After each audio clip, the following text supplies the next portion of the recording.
안녕하십니까. 대한민국의 나라 만들기 역사 강의가 오늘 마지막입니다. 오늘 마지막으로 생각해 볼 주제는 박정희의 정신세계, 그렇게 잡아봤습니다. 제 대한민국 역사라는 책에 389페이지에서 394페이지에 이르는 곳에 박정희의 군과 혁명이라는 그 소절이 있습니다. 그 부분을 함께 참고해 주시면 감사하겠습니다. 박정희의 정신세계를 우리가 어떻게 평가할 것인가. 박정희 대통령을 둘러싸고서는 다 잘 아다시피 그에 대한 평가가 극과 극을 달리고 있습니다. 어쨌든 다양한 상반된 평가 속에서도 그가 무언가 그의 정신세계에서 대단히 강렬한 어떤 지향, 추구가 있었다. 그 점에 대해서는 누구나 다 인정하고 있을 겁니다. 박정희가 이룩한 고도 성장도 그의 정책의 훌륭해서라기보다도 그 기저에서는 박정희의 강렬한 정신세계가 뒷받침되었다라고 할 수가 있습니다. 그 정신세계를 어떻게 이해를 하고 어떻게 평가를 해야 될 것인가, 그 정신세계에 어떠한 역사적 좌표를 부여할 것인가, 바로 그런 문제가 되겠습니다. 이런 문제를 생각함에 있어서는 먼저 우리 한국의 정치사 또는 정치사상사, 정치 철학사, 이런 것이 잘 정리되어 있어야 합니다.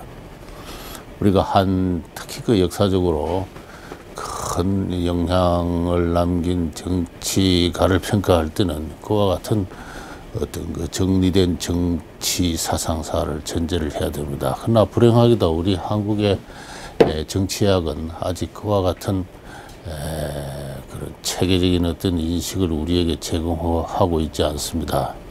저는 정치 철학이라든가 정치사 전공이 아니기 때문에 어디까지나 제 개인적인 생각으로서 하나의 시론적인 그동안의 제 생각을 말씀드려 보겠습니다.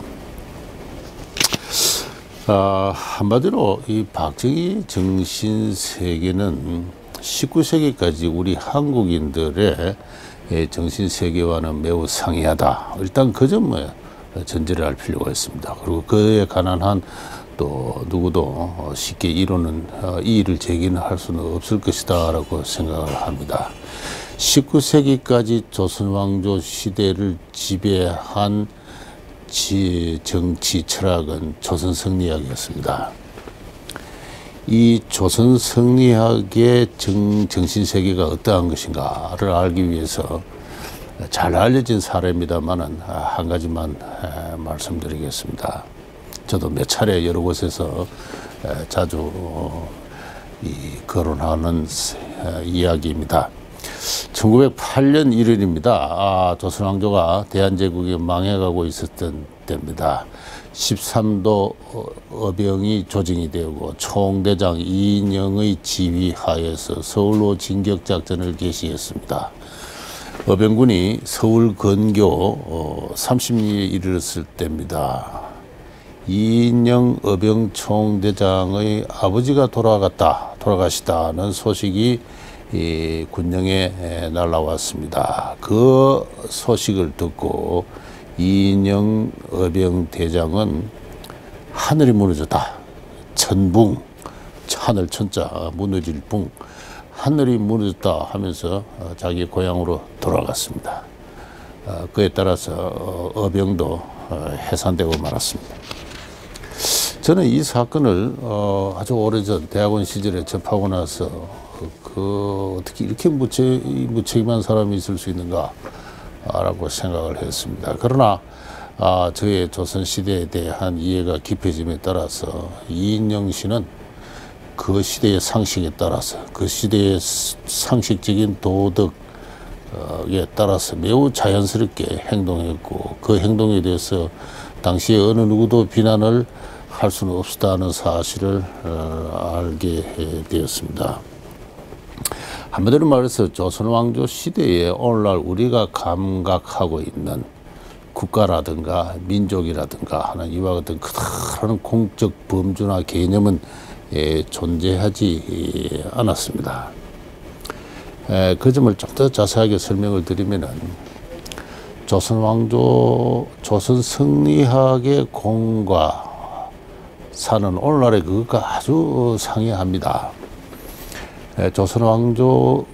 조선 성리학의 공이라 하면은 그는 공리가 됩니다. 공리, 공적인 이치, 의리라 그럽니다. 임금에 대해서 충성하고 아버지에 대해서 부모에 대해서 효도하고 어른에 대해서 공경하고 아래 사람에 대해서 자비로워야 한다 하는 이 충효제자라는 그 공적 도덕, 바로 그것이 의리, 그것이 바로 공의 세계를 구성하고 있습니다. 반면에 사라는 것은 어디까지나 사욕 또는 사기라서 나쁜 겁니다. 그건 억압되어야 되는 것입니다. 정욕, 일신의 아내만 생각하고, 그래서 부모에게 불효하고 임금에게 불충하고 이와 같은 것이 삽니다. 따라서 조선 왕조 시대에 오늘날과 같은 이 사건의 주체로서, 사적 권리의 주체로서 개인이라는 범주는 존재하지 않습니다. 이 조선 왕조 실록을 쭉 찾으면요, 공과 사의 관계에 대해서 이공멸사라는 그와 같은 표현이 가끔 나옵니다. 바로 제가 적어 왔는데요. 공으로서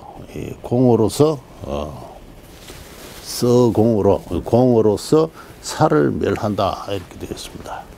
그래서 오늘날은 사회 자립을 사적 자치의 주체로서 개인이 전제가 되죠. 그 개인의 활동으로서, 그 개인의 경영으로서, 그 개인의 총합으로서 공이 생겨납니다. 그러나 그와 같은 관계는 조선시대에 존재하지 않고 공으로서 사를 멸한다.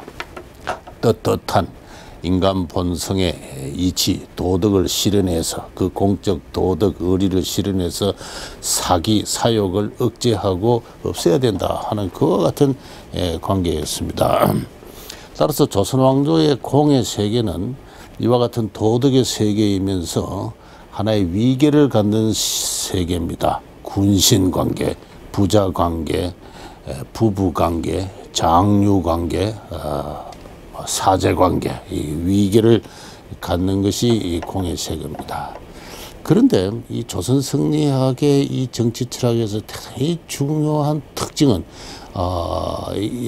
중국에서도 중국과도 유별되는 중요한 특징의 하나는 이 효와 충이 충돌할 때, 아버지가 우선이냐 임금이 우선이냐 하는 어떤 갈등이 발생할 때 항상 부모, 아버지 또는 어머니가 임금에 앞선다 하는 것입니다. 효가 충보다도 앞서는 도덕적 가치로 존재하고 있습니다. 이거 17세기에 그와 같은 유명한 도덕 논쟁이 발생했는데요. 결국은 효가 충을 앞선다. 임금은 어머니를 신하로 삼을 수 없다. 좀 더 구체적으로 말씀드리면 그와 같은 결론이 나게 되는 겁니다. 따라서 아까 이인영 의병대장의 행동을 우리는 매우 자연스러운 행동으로 이해를 해줄 수 있는 것이 아버지가 돌아갔을 때 그것은 천붕, 하늘이 무너진 거예요. 임금은 저 아버지보다 멀리 있는 어디까지나 충이라는 하위 덕목의 대상일 뿐입니다. 바로 그러한 윤리 감각을 갖고 있는 그러한 도덕 질서 속에서 우리가 이인영의 행동을 자연스럽게 이해를 할 수가 있습니다. 조선 왕조가 망해갈 때 각지에서 의병이 일어났지만 의병에 참가한 그러한 가문이 있고 참가하지 않는 가문이 있습니다. 충청도의 송씨 가문이 의병을 일으켰습니다. 그러나 옆거울의 윤씨 가문은 그 송씨 가문과 원한 관계에 있기 때문에 참여하지 않았습니다. 이와 같이 그 공이 분산적이었다. 그래서 개별 가문 단위로 자기 조상을 중심해서 분산되어 있는 사회다. 이것이 조선 왕조 정치 철학의 구조입니다. 따라서 그러한 정치 철학의 구조를 갖는 나라이기 때문에 강한 어떤 외부로부터 쇼크가 주어질 때 그 왕조가 그렇게 덧없이 해체되고 말았던 것입니다. 그러나 박정희 대통령이 구사한 여러 가지 언설이라든가 그가 쓴 문장에서 나타나는 공가사는 그런 것이 아닙니다. 그것은 간단하게 이야기해서 멸사봉공, 사를 멸해서 공을 받는다 하는 것입니다.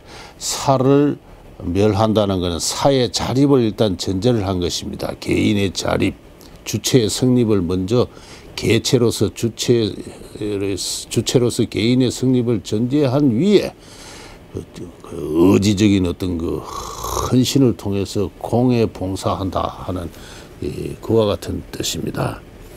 이 멸사봉공이란 말이 조선왕조 시대에 있는가?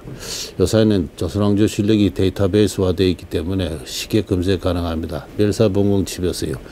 그런 말이 나타나지 않습니다. 이건 우리 전통적인 조선시대 용어가 아닙니다. 이 1940년에 당시 나이 23세의 청년 박정희, 당시 문경소학교의 교사로 있던 청년 박정희는 나중에 그 자신의 표현에 의하면 긴 칼을 차고 싶어서 또는 위대한 군인이 되고 싶어서 만주군관학교에 지원을 합니다. 그러면서 진충보국, 충을 다하여 나라에 보답을 하고 멸사봉공, 사를 멸하여 공을 받는다 하는 그러한 혈서를 썼다고 그럽니다. 물론 그걸 둘러싸고는 뭐 사실이냐 아니냐 이렇게 논란이 좀 있습니다만은, 그러나 어쨌든 그는 멸사봉공이라는 용어를 썼습니다. 이 용어는 그가 숨기지 않고 그대로 이야기한다면은 바로 1917년 일제 치하에서 태어나서 일제 교육을 받은 소산으로 얻어진 정신세계입니다. 그게 바로 일본인들의 정신세계였습니다. 일본인들은 개인을 죽여가지고 국가에 보답을 한다, 또는 국가의 상징으로서 천황에 충성을 한다. 절대적 충성의 대상으로서 국가나 그 상징으로서 천황을 보유한 것이 바로 일본의 근대 정신세계의 구조였습니다. 그 근대 정신세계의 구조가 총독부 권력이 구축한 교육제도를 통해서 그 교육을 받는 한국인들의 정신으로 주입이 되었습니다. 바로 이 이공멸사에서, 이 도덕세계의 질서를 나타내는 이공멸사에서 강력한 어떤 국가주의를 특징으로 하는 멸사봉공으로의 이행, 이공멸사에서 멸사봉공으로의 이행, 저는 이것으로 20세기 전반 한국인들의 정신세계에 큰 변화를 집약해도 좋다, 저는 그렇게 생각을 하고 있습니다. 물론 소학교를 다니지 않고 농촌의 전통적인 촌락 질서와 친족 질서 속에 살았던 상당수의 한국인들에게는 해당되지 않는 이야기입니다. 그들은 여전히 전통 성리학의 윤리 속에서 살았고 그러한 감각을 가졌습니다. 국가가 뭔지, 민족이란 뭔지 그 말도 들어보지 못한 채 45년 해방을 맞은 것이 당시 대부분의 한국인이었습니다. 그러나 신식 교육을 받고, 그리고 관료제, 군인, 그 다음에 근대적인 어떤 경제 부분에 진출한 한 10%의 한국인들은 일제의학과 차별을 맞으면서 또 그에 협력하면서 그에 저항하면서 또는 그에 종속되면서 이와 같은 정신구조의 큰 변화를 겪게 되는 것입니다. 해방 이후에 박정희가 쓴 여러 가지 글 속에도 바로 똑같은 정신구조가 나타납니다. 1952년에 그는 육군 참모총장 이종찬이 발표한 육군 장병의 고함이라는 글을 연설문을 그가 직접 초를 잡은 적이 있는데, 그때 군은 국가의 신성한 공기다 이렇게 이야기를 했습니다. 신성한 공기, 공적 기물이다. 그래서 우리 군은 멸사현신으로 멸사현신으로 국가에 충성한다. 그런 표현을 한 적이 있습니다. 바로 멸사봉공을 이야기합니다.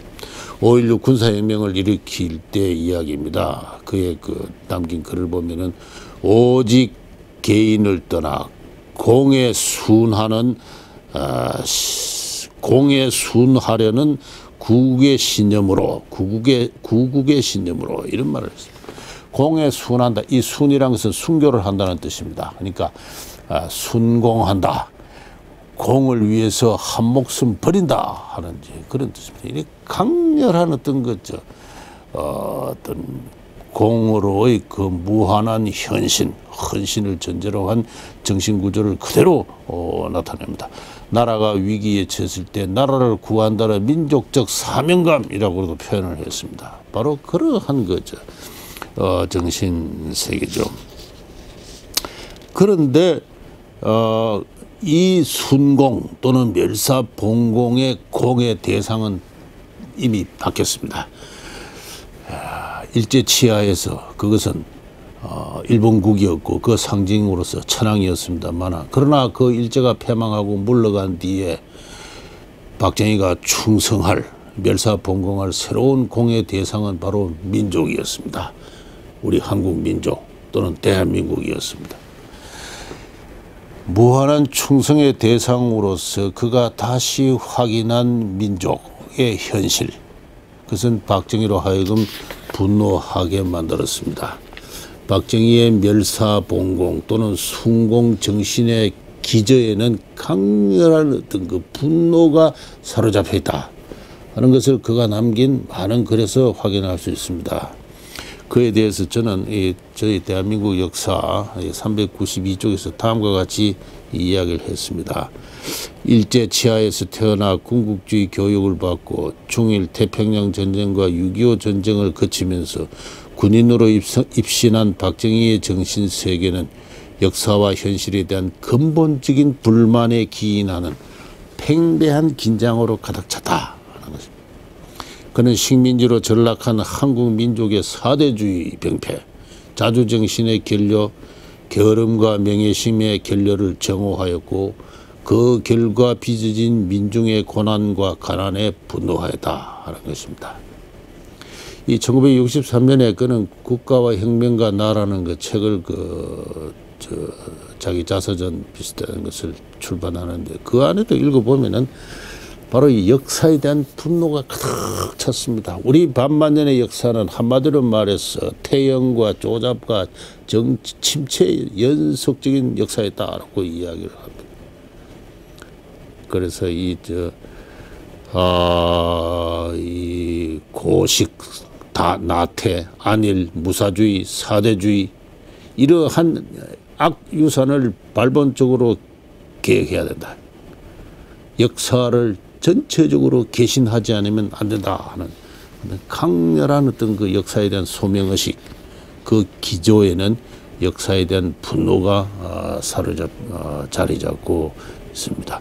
박정희의 멸사봉공의 기초는 바로 우리 민족의 역사에 대한 분노, 그리고 역사에 대한 근본적인 개신의 사명감으로 가득 차 있었다, 이렇게 이야기를 할 수 있습니다. 그는 그의 분노는 경우에 따라서 기득권층으로 향해 있었습니다. 열차를 타고 가다가 앞에 앉은 어느 소녀의 그 아름다운 손을 보고 쓴 시가 있습니다. 그래서 2등 객차에서 불란서 시집을 잃는 소녀야, 나는 너의 고운 손이 밉더라, 이렇게. 너의 고운 손으로 말미암아 우리는 못 살게 되었고 빼앗기고 살았다. 소녀의 손이 어찌 미울 리야 있겠나마는 전체 국민의 1% 내외 특권 지배층의 손을 보았는가. 우리는 일을 해야 한다. 고운 손으로 살아갈 수는 없다. 그렇게 그의 국가와 혁명가 나에서 이야기를 하고 있습니다. 그래서 이 기득권층, 조선의 양반층, 그리고 대한민국 건국 이후의 기득권층에 대한 그의 강렬한 분노, 그의 역사에 대한 분노는 경우에 따라서 기득권층에 대한 분노로 나타났습니다. 지난 시간에 제가 말씀드렸듯이 새마을 운동은 근본적으로 어떤 인간의 협동을 통한 새로운 공동체 건설을 추구하는 것이었다고 했는데, 바로 그러한 그의 정신은 바로 이와 같은 그 기득권층에 대한 어떤 분노에 전제하는 어떤 새로운 공동체 사회의 모색이었다, 그렇게 이야기를 할 수가 있습니다. 바로 이와 같은 그 박정희의 정신 세계가 그의 정치를 권위주의 정치로 만드는 중대한 계기를 맞이하게 된 것이 1965년이라고 생각합니다. 1965년이 이 박정희 시대에서 가장 박정희로서는 견디기 힘들었다. 나중에 그의 회고에 의하면은 그야말로 정치를 그만두고 싶을 정도로 힘들었던 그런 시대입니다. 그 시기였는데요. 바로 이 한일 국교 정상화를 둘러싼 어떤 격렬한 어떤 국론의 분열과 야당과 대학가의 저항이 바로 그것이었습니다. 그에 대해서는 제가 이 자리에서 이야기를 할 시간은 없고 저의 책을 참고해 주시기 바랍니다. 제가 오늘 말씀드리고 싶은 것은 바로 그런 그 한일 국교 정상화에 저음해서 지난 언젠가 말씀드렸듯이 박정희의 소위 수출 주도형 의 개발 전략, 그것의 계획 실행 조정의 체계로서 발전 국가 체제가 작동하기 시작했다고 했는데, 바로 그때의 그 이야기를 좀 하겠습니다.